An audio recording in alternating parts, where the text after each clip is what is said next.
Growing up, I never went Christmas tree shopping. We had a fake tree from the 90s that sat in our basement, only to come out for an elaborate assembly ritual each year. Sorting through the 100+ plastic branches took hours, but it was something we were supposed to be grateful for.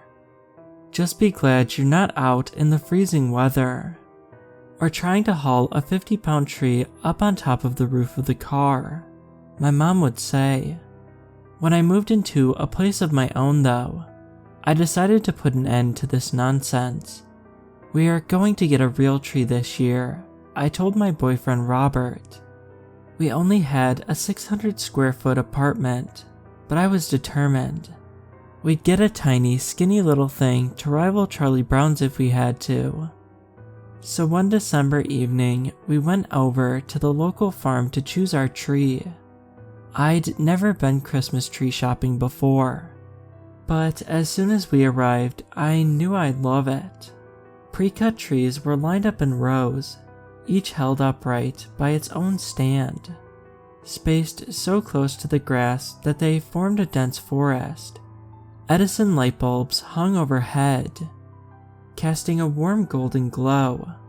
The weather was weird that evening, unseasonably warm and foggy, and the way the light dispersed through the fog, silhouetting the trees, looked like a shot from a Hallmark movie. "This is so cool," I whispered to Robert. "Have you really never gotten a real tree before?" "Yup, never." "Hey, what's that?" I asked, pointing to the end of the field. There was a large plastic roll of something, and standing next to it, a man. He looked very fitting here with his flannel shirt and lumberjack beard. "Netting they put on the trees to keep all the branches in, so you can transport them more easily," he replied. "Oh cool." I took him by the arm. "Let's go find our tree." We started down one of the narrow aisles.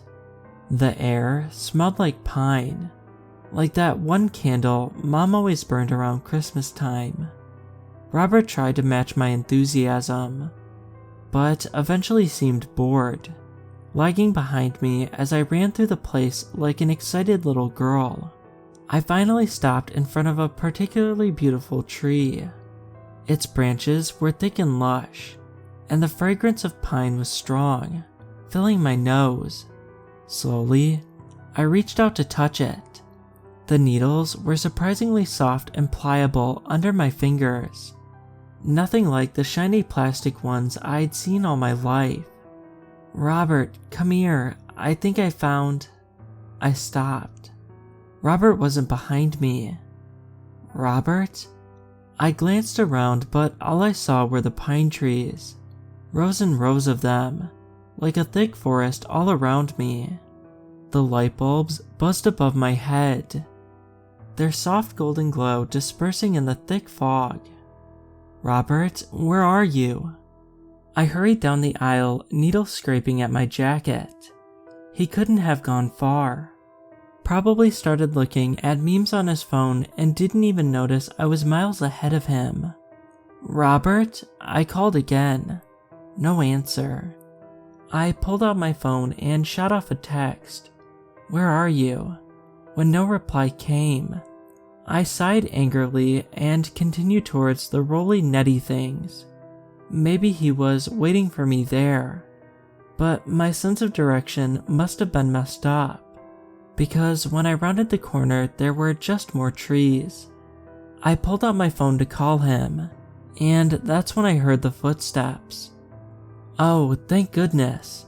I whipped around trying to pinpoint the source. Then I saw it. A flash of motion between the trees. It wasn't Robert. It was the lumberjack guy that I'd seen standing next to the netting.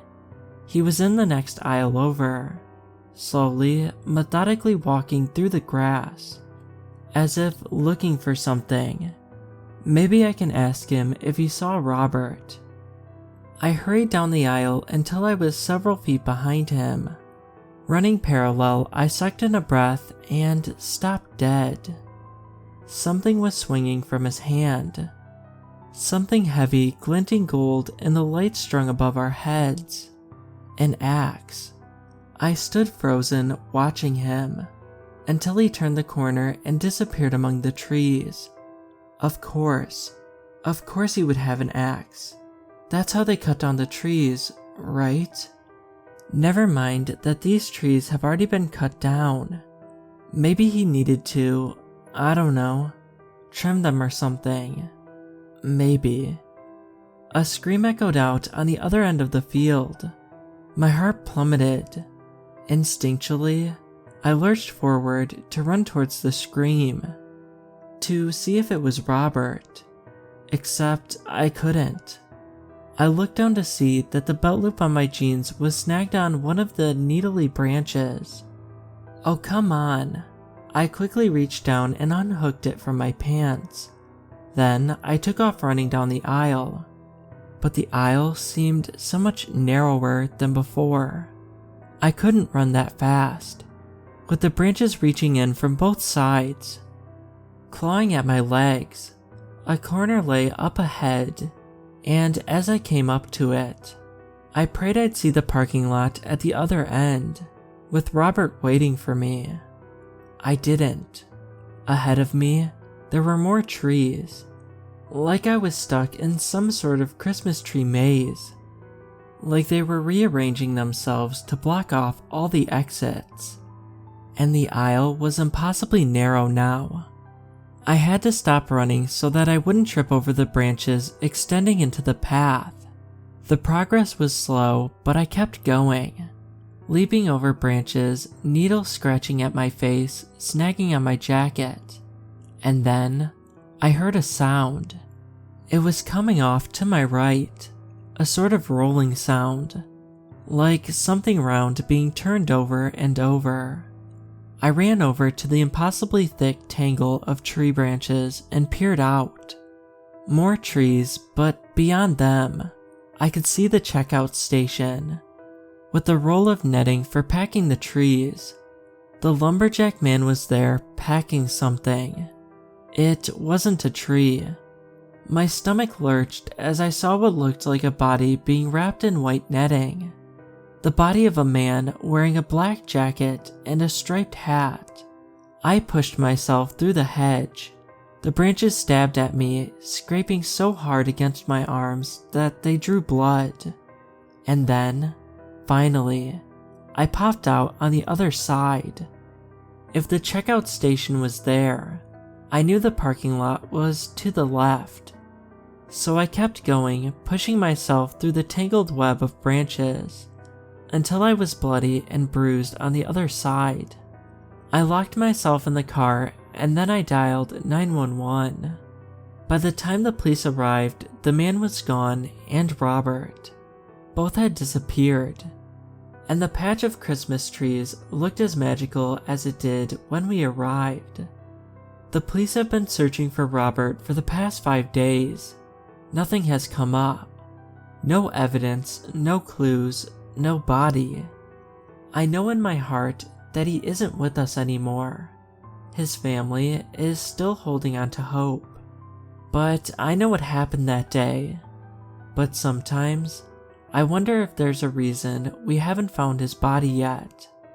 Maybe he was put in that netting for a reason. Maybe that farm doesn't only sell trees.